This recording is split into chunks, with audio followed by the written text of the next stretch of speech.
Hi, my name is Teresa Bruni, and I'm here with Tammy Goen. She is a happiness and self-love coach for highly sensitive people. Tammy, thank you so much for being here with me today. I'm so happy to be here. Thanks for having me. You bet. I was so excited when I met you several weeks ago because I know what it's like to be a highly sensitive person and not know what all of that is about. So let me ask you, when did you discover that you were a highly sensitive person? So, of course, I was aware of my sensitivities my whole life, but thought that that was just a weird thing, just me.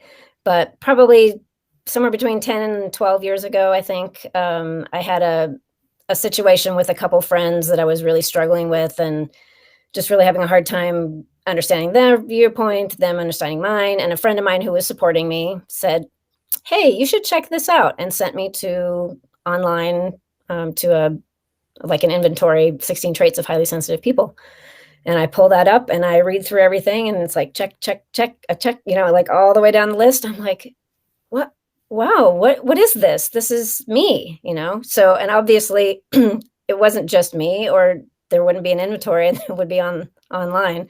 So that's what started everything, and everything just kind of started falling into place, and it made it. I mean, of course, I just started reading everything that I could and finding out all kinds of stuff, and it helped me work through that situation with my friends, and then I just really started looking at the whole rest of my life up until that point, and discovering all these meaning for things that had happened in the past, and it was very validating and very life-changing. Yeah, I get it. I get it because my story is very similar. I know I've been sensitive my entire life, and I, just like you, I found out probably about 10 years ago. So I've been living with this gift. I do believe it is a gift as long as you understand that you have it and you know how to manage it. That's why I was excited to meet you. Yeah. And then suddenly I realized it had a name. So Right. yeah, so that was quite comforting. You talked about a list of the list that you found with 16 items. Can you share some of the items or some of the questions that a person could ask themselves to identify if they are highly sensitive? Yeah, so some of the big ones that pop up are like an experience of over emotionality, feeling just like your emotions are huge and they're hard to handle, and you're reacting to things that it seems like nobody else has a problem with, but you're just like heightened emotions all the time, or a lot, often. And kind of paired with that is that sense of being overwhelmed a lot. And right now, of course, with the way things are, a lot of people are feeling overwhelmed and stress and various things. But in terms of just feeling like, everything around you ends up affecting you and you can't let it go. It's some people, you probably hear some of the stuff too, is you hear people saying, "Oh, you're too sensitive," or "You're so sensitive," or "Just let it go. What's the big deal?" So you hear that kind of stuff a lot. But a lot of it's that overwhelm. And then you really notice that you notice things. You pay attention to the tiniest little things. You're always aware of everything that not everybody else around you is aware of. You might say something and they're going, what are you talking about? I hadn't even noticed that. How did you know that? So that's a very common trait, which of course can be positive or negative. I mean, it can become overwhelming, but it can be a safety mechanism. It can be just an amazing part of it, because there's also benefits to being highly sensitive. So one of those things is really having a strong connection with nature usually, and also just really being moved by beauty, art, music, things like that, to where you can watch something and you get the chills, like I am right now as I'm thinking about it. You see the eclipse, or you see something and the tears are streaming and people are looking at you like, what? It's nice, it's pretty. So, I mean, everything seems to be an extreme, quite often. And then it's really hard to understand I mean, there's a lot of, a lot of people have compassion and empathy and whatever, and they see things that people are doing and they don't agree with them. But for a highly sensitive, it's beyond just not agreeing with them. It's like really taking it in and being affected. I mean, I can't, there's lots of movies that I will just not go there. Saving Private Ryan, that was my last war movie and will be always my last one, and I saw Armageddon, I don't know, however long that was, 25, 30 years ago. And I was a wreck for an entire week. Like, I mean, I kind of experienced some PTSD just from watching that movie, thinking of the things that people actually do. So it's that really heartfelt sense of reaction to everything around you when a lot of people seem like they're, not reacting at all. So those are a lot of the, the similar or, most powerful ones probably that have, are a pretty common thread through most everybody that is highly sensitive. Because of course there's a range, Right. Of that sensitivity, but those are kind of the more common, stronger ones. Yeah. And I understand that as well, also because I have to be very careful about the movies that I watch. The big thing for me is blood and guts is how I refer to it. So even on the Discovery Channel, I'm not able to watch operations. I just can't, I can't deal with that. And like a child, I'll cover my eyes if I'm in a movie theater and a scene like that shows up. So I've always been very grateful to medical professionals because they have the ability to see blood and not react the way that I do. Right. And that's one of the interesting things, that you can have such, differences within the trait too, because like, I don't have a problem with blood and I could technically be like, I remember watching an open heart surgery when I was in 6th grade and I thought it was just amazing and fascinating. But the hard part for me is if it's not, like a procedure that someone's agreed to, someone's being harmed and they're, so it's not the blood, it's the emotional piece of someone is being injured, harmed, an animal. That's, I mean, like just wasted for the rest of the day, but I can handle the actual blood, whatever. It depends on why it's there is what really affects me. But, there's so many differences within the trait itself. Yeah. Even, so. Yeah, that's a really good point. For me, I can't do either. And I think I was reading on your website that for highly sensitive people, most commonly, all of their senses are heightened. Is that correct? For me, it definitely is. I do know a few sensitives that have, one of, and I actually think, I'm not a parent, and I think being a parent teaches you to be able to tune out more than a non-parent, sometimes, not always, but I do have a friend that doesn't notice the sound piece as much. Okay. Like there'll be certain things that I'll be like, can you just shift that in your pocket or whatever, so we're not listening to that while we're hiking, and she's like, oh, I didn't notice. So I mean, for most, I would say, the just sensitivity across the board, it tends to be heightened. Okay. I mean, it's, smell, going down the laundry detergent aisle in a store can be, it's just, I just have to, cover my nose and run through if I have to go through there, so it could be all of those senses, but it is pretty common that it's the majority of them, if not all of them. Yeah. I can remember as a teenager being in the mall with my girlfriends and I could hear the escalator making a buzzing sound and nobody else could hear it except for me. And I'm highly sensitive to lights. If the lights are too bright, I'm highly sensitive to that. Flickering or something weird. I'm sorry, say that again. Or if they're flickering. Yeah. Or humming. Yes. Oh my gosh, if they're humming. Yeah. And then I also pick up on people's energy. So not just the movies, but I can pick up on the energy with my clients. And even sometimes what I feel the most is when someone is angry. So I can walk past someone in a store and feel the anger, coming off of them.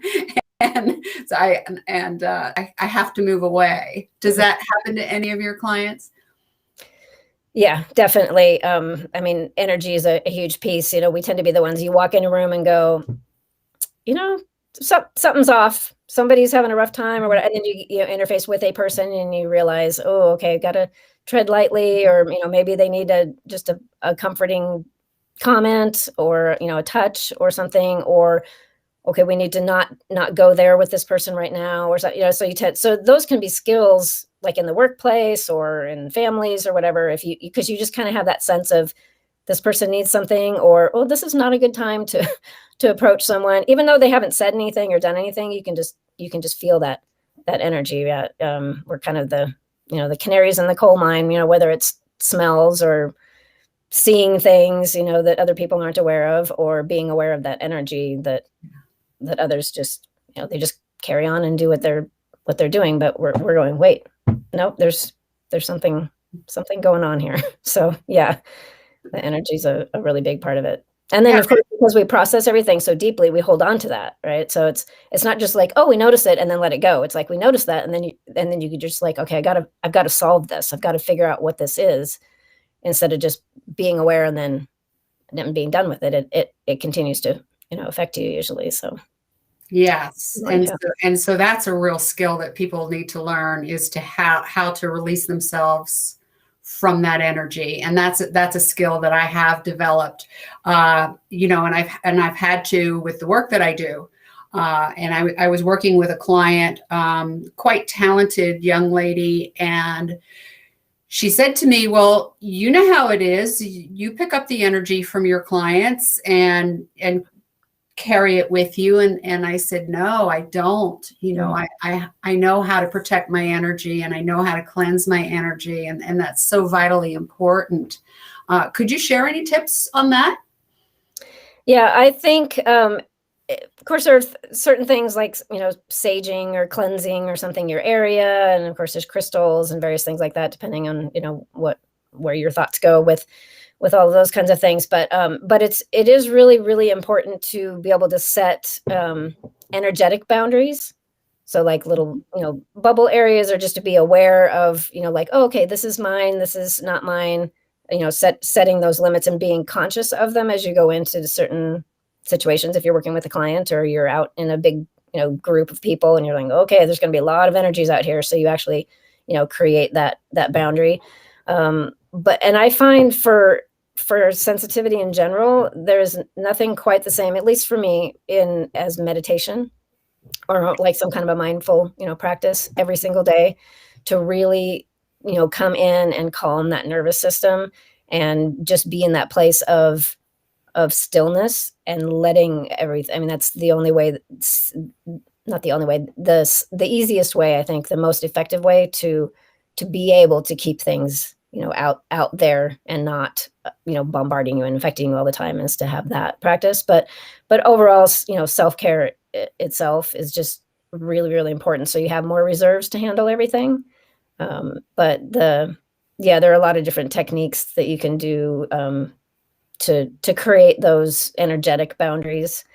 Grounding is really, really good, so that you really feel that connection with the earth energy, and then you feel more centered, and then you can handle things more. So yeah, there's a variety of tools, but and there's even things like chakra balancing, which you can learn how to do yourself. So you can have energetic cleansings and things like that to keep yourself, on an even keel. Yeah, I think it's a matter of what each individual is comfortable with, right? Right. And so in the beginning of this question, you mentioned the bubble. Could you talk a little bit more about the bubble? I teach my clients about bubbles, but I'd like to hear your take on it. So I usually use it as, and depending on, like you said, where people are coming from, right? I encourage people to ground themselves, whether it's, I often use like an image of a pyramid, set up like a pyramid that is open to the bottom into the earth. And then you just breathe deeply and calmly, and so you can center yourself and feel really grounded in the earth. But the bubble would be, whatever type of mesh type consistency you can use that would be see-through. Nobody else knows it's there. You know it's there. You don't even necessarily have to see it. You just know that it's there. But it's, I use kind of the mesh idea so that you can see that it's like a screen or something like that. So you can visualize it, having some substance, even though it's energetic. And then you just surround yourself with this membrane, also is another way to think about it, right? But that it's semi-permeable. So you can always send your energy out without even thinking about it. You can just let that radiate out. You can send your love, your energy, your light, everything just goes out. You don't have to think consciously about that. But anything coming in needs to have your permission. You might have certain people that you already know, like, oh yeah, I'm good, that we're always fine. And you don't have to really consciously say, oh, okay, how's my bubble? But when you go out into a place that's going to be chaotic and, noisy, or lots of different energies, or that there's going to be an energy that's going to be particularly challenging, or you're in a new situation that's a little, unnerving, whatever, you can just visualize, sense, however that works for you, that you have this energy field, this kind of a mesh, semi-permeable boundary that you set up, so that when energies come at you, toward you, that aren't going to be beneficial for you, that aren't going to resonate well, they just bounce right off. They come in. If they don't have permission to come through that mesh, they just bounce right off, and they have no effect on you. It doesn't mean that you are not compassionate. So you could have someone that you even, you care about a lot, but they get angry a lot, or they, have some kind of energy that is really hard for you to handle. So you can still send out that love and compassion. You can still allow them into your field, so to speak, into your, you can have them in your house, or, sitting next to you and enjoying whatever you're doing. But that energetic piece of whatever that lower vibration, or whatever that energy is that you're feeling that's just not good for you, will just stay on the outside of that bubble, and it'll just bounce off. But you can still, you share that, the intimacy at whatever level. You can still get to know people. You can still do that kind of stuff. But the stuff that's not going to be helpful for you just bounces off and doesn't make its way into your core. So I like that. I like that a lot. Yeah. Okay. So on your website, you talk about this as being a superpower. Sorry. Have you always felt that way about it, or were there times where it felt more like a curse? Yeah. Well, early on, of course, it seemed so overwhelming, because it was, that was my experience, was it's overwhelming. It's just, there's so much. Looking back, I can obviously see the points, the positive points. Yeah, I've always really enjoyed those, but I didn't put that together, So yeah, initially it was very, very challenging and exhausting, because there's all of these things that I'm reacting to, and all of this stuff that I have to shift, or I'm just and then I want to be by myself, but then I felt guilty about wanting to spend more time by myself, because I should be, there's so many shoulds. I should be out there with everybody, wanting to do what everybody's doing, all of that stuff, until I became aware of it as a trait, and then learned more about it, and then learned that, I can create these, use these tools to create, coping strategies. I can set up my environment. I can set my boundaries. I can choose things to be the way I want them to be. And then I still have tools. I don't know what's going on with my throat. But once I realized that, yeah, just take your time. Just take your time. That happens to all of us. We can. I think it was the dregs of my tea. Yeah. Be talking. But yeah, once I realized what the benefits are, then I realized, well, those are powerful. Yeah. We have all of these amazing parts to the trait, which we are aware of things that other people aren't. So that can be very beneficial. That can be a safety valve, like, something, I smell something kind of funny. I kept my house from burning down once, because I woke up out of a dead sleep in the middle of the night smelling something burning.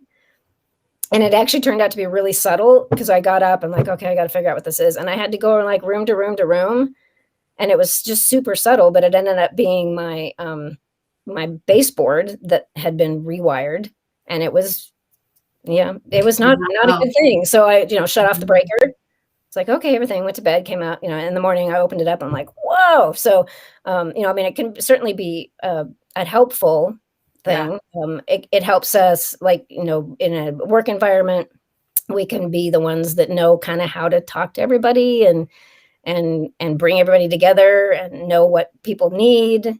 There's the main one that I would never ever, the reason I would never want to give up this trait at all is that beauty piece and that really deep experience of life, the beauty and the music and the art and connection with the animals, and I mean, just all of that is so intense and and beautiful, and I would never want to give that up, and that's definitely a benefit.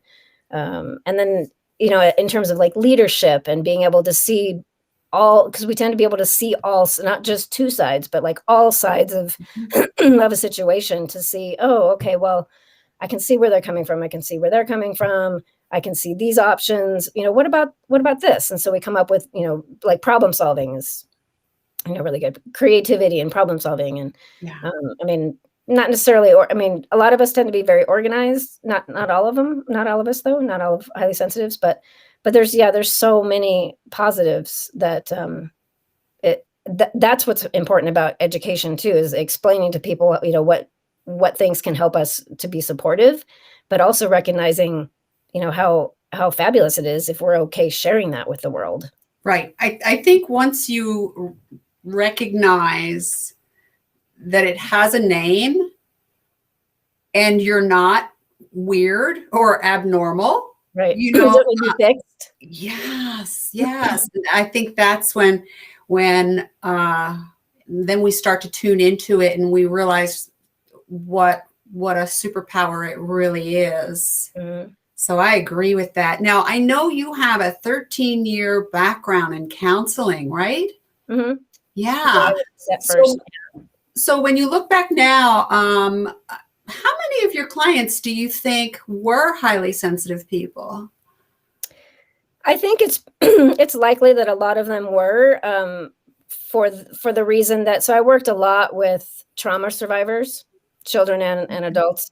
And so I would say, usually there tends to be a higher percentage of highly sensitives that seek, however you want to say that, mental health or counseling, coaching, whatever, but help with that, because they just experience all of that to such a state that they're so overwhelmed, um, and they end up being, a higher percentage of them that actually seek guidance for that. So, and of course, being in a trauma situation, that's going to heighten everything, that much. I mean, your nervous system is already amped up and you're trying to Right. deal with life as it is anyway, and you don't have that support.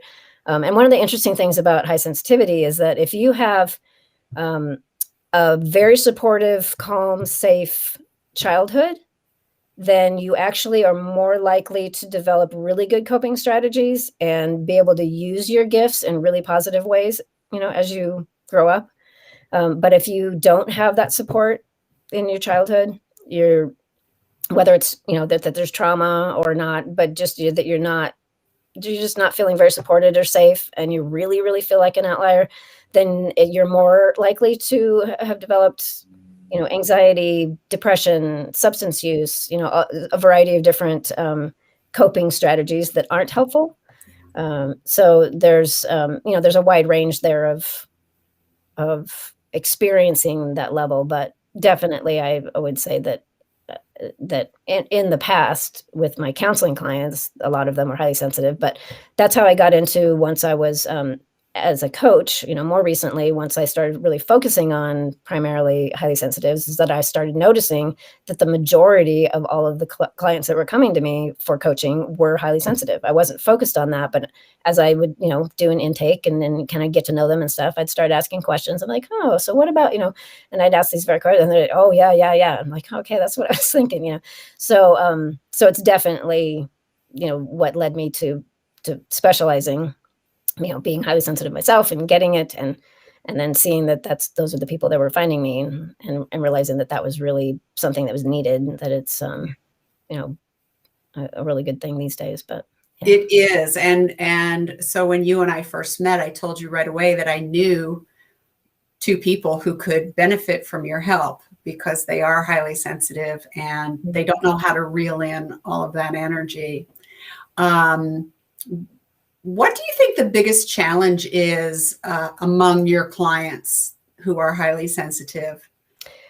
It's, I think, the self-judgment that, like you were saying before, that it's not okay, that there's something wrong with them, or that they just need to, there's some trick to like fix it, to turn it off, or to, basically, fix themselves. They have to be fixed so that then they can cope with everything, because obviously no one else, they can't cope with them, because they're always telling them, you're to this, to that, don't do this, you should just do this, let it go, all that kind of stuff. So I think that's the biggest challenge, is that mindset, which of course develops because people aren't aware of it as they're growing up. And they put that on themselves often, if not directly by other people, that it's just something that's not okay. And so then, of course, people don't want to share it with anyone, because they don't want to be seen even more weird or crazy, or, out of control or whatever. So I think that's the biggest challenge, is that, that constant, repetitive statement of, I'm not okay, because I'm just so different, and nobody gets me. And that's the big thing, is that people don't feel like they are understood at all. And so it's really helpful for HSPs to find a community of other HSPs, because we understand each other. I mean, yes, we do. So one thing, there's all this head nodding, right? It's like, oh yeah, oh I get it. Oh yeah, I've been there. Let me tell you about my experience with that. So that's very helpful too. It's just that, it's that validation. It's not just me, and then actually sharing time with other people that have had those same types of experiences, at least. Yeah, and finding out that you're gifted, not cursed, right? Yeah, I love that. Mm-hmm. Because especially, and actually, there's enough out there now that you can actually go online and type in, highly sensitive artists, highly sensitive leaders, whatever, and stuff actually pops up. Yeah. I have a quote on my website from Alanis Morissette about being highly sensitive as an artist, and that it's actually it's challenging, but it's amazing. So it's it's out there enough that there is some some stuff out there to kind of boost that, for recognizing it's people go on and they can be highly sensitive, and they can be amazing leaders and artists, and musicians, and just really impactful people. It doesn't have to be a curse. So speaking of information being out there, are there any books that you would recommend for people who want to learn more? The very primary book that I always recommend, whether it's clients or their parents or their partners or anyone, is Elaine Aron's, Aron. Her main first book is just The Highly Sensitive Person. So that's super, pretty easy to find. It's on her website, but you can find it on Amazon, anywhere. And it's really, really good at explaining, without going into too much detail, a lot of the research that she's done that explains how, it's an inherent trait. It's 15 to 20% of the population. It's not something that you choose. It is who, when you're a baby, you are highly sensitive. From day one, you have that sensitivity, and it's not something that you just happened upon, or something happened in your life and you're like, oh, now I'm highly sensitive. It's like, you're highly sensitive. So it's got all of the the research in it, but in a very digestible way. And it just is really good for validating for both you and anyone else that wants to understand you better. And it's really easy to read. So that's my first go-to. And then there's a woman named Julie Bjelland, which is Bjelland. So it's a little challenging to remember, but hers is called Brain Training. Okay. She's got other books too, but that one's really helpful in terms of being, pretty like it's an 8-week, it's broken into like an 8-week course type of thing. She also has online courses. And actually on my page, on HSP page on my website, I have direct links to those. So it's really easy to find them. If you go to my website, and then you can just scan through it, click. Yeah. But those are two. And I actually use the information from Julie's book when I do groups. And I'll do 6 or 8 week course, groups based on both that and all of the information from Elaine's books. But those are really great. And then Elaine also made a movie, which I believe you can find. Someone just told me recently you can find on Amazon, I think. And it's just called Sensitive. Oh. What's the subtitle is? I think it's Sensitive, The Untold Story. Don't quote me on that, but something very similar. So, but you can actually, see a video on a lot of the characteristics and understanding it better and that kind of thing. But I would really recommend that main book. Just The Highly Sensitive Person is so helpful, and share it with people. And then the other thing is to get the inventory. You can find several online, but Elaine's, I think, is the most succinct. Julie also has one. But if you get an inventory like that, print it off, or unless you're going to email it to somebody or whatever, but take it for yourself, but send a blank one or share a blank one with somebody that you want to understand you better, and say, hey, will you look at this for a second, and have them read through it. And if they're not highly sensitive at all, they'll look at it and go, okay, and you say, well, I scored, all but one of those, or, this many of those, or whatever. And then they usually go, really? And then they look through it again, and then they'll be like, so and then they have meaning, these things like, really, people experience this? This is, kind of like, whether it's sensitivity to caffeine or they don't say blood and guts, but, violence and inhumane treatment, that kind of stuff. And the sensitivities and the noise and, all of that stuff. I think there's one about actually skin sensitivity, maybe, like I've never in my life been able to keep a tag attached to my collars. Me too. It's like, I don't even like trying them on in the store. I'm like, okay, good now. And then you've got something clipped to it, and I'm like, I think it's good, but I can't keep it on that long, But anyway, you can read through those things and, and have them do the same thing and go, well, just so this is me. The only one that doesn't really work is this one, or, maybe these, whatever. But, in a nutshell, that's what you're looking at. And then they get the understanding too, that it's not just you, because somebody made an inventory, it was online, and obviously, and then you can actually share more about what the trait is once you have learned more. But those things are the primary things that I always recommend to everybody to start with. So those resources can be found on your website. Mm-hmm. And so let's tell everyone what your website is so that they can find that. Yes.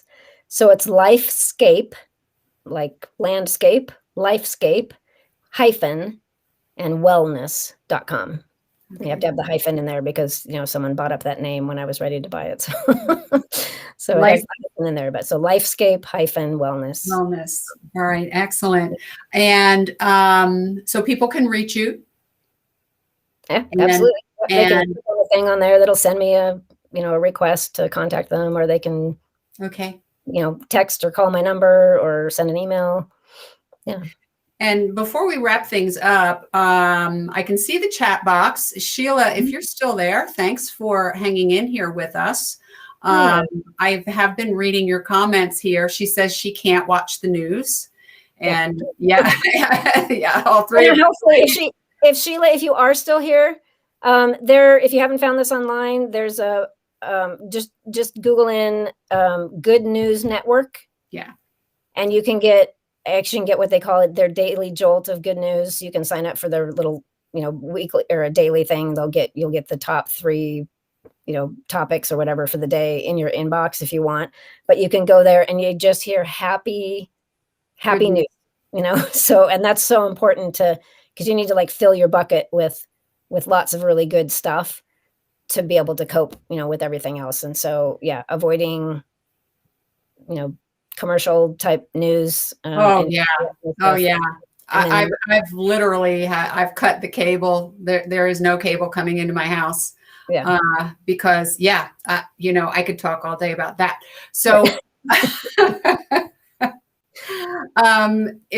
if anyone has any questions, now would be the time to type that in. And if not, we will wrap it up. And I so appreciate you spending time with me today, Tammy, and helping us to educate highly sensitive people, because we are truly gifted.